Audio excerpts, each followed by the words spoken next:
भयानक आता पुढे आले. परळी हादरून जाणार आहे, हादरून. हे लक्षात ठेवा. महादेव मुंडेच्या प्रकरणात परळी पूर्ण हादरून जाणार.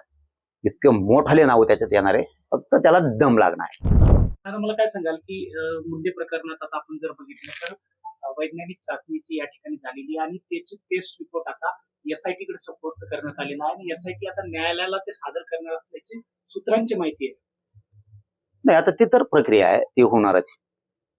नार्को टेस्टची असेल, ब्रेन मॅपिंगची असेल, ही प्रक्रिया होणार आहे आणि ती अहवाल आल्याच्या नंतर तो कोर्टापुढे सुद्धा सादर होणारच आहे. कारण त्याच्यात खूप कुमार साहेब ऍक्टिव्ह आहेत.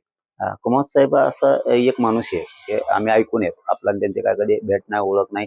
कुटुंबाने मागणी केली, आपणही मुख्यमंत्र्यांना सांगितलं की हेच पारदर्शकपणानं चौकशी करू शकते, तर हेच पाहिजे. इतक्या समाजाला, म्हणजे सर्वसामान्य समाजाला महाराष्ट्रातल्या कुमार साहेबाबद्दलची एक माहिती आहे की हा माणूस पारदर्शक करतो, कोणाच्याही दबावाखाली येत नाही आणि न्यायाच्या पलीकडेच नेऊन ठेवतो, त्याशिवाय बसत नाही. म्हणून तो अहवाल आल्याच्या नंतर एकदा कुमार साहेबांच्या हातात पडला की तुम्ही कल्पनाही करणार नाही अशी नावं जाणार आहे.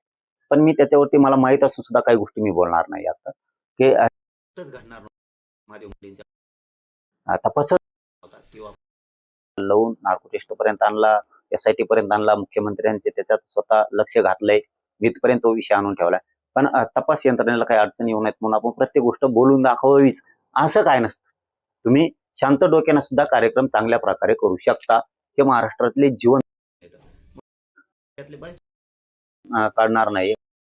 खूप झाले परळी, कधी कल्पना दिवसानं त्याच्यात येणार, काही दिवसांनी. आता टप्पा आहे, हळूहळू हळूहळू हळू सुरू आहे.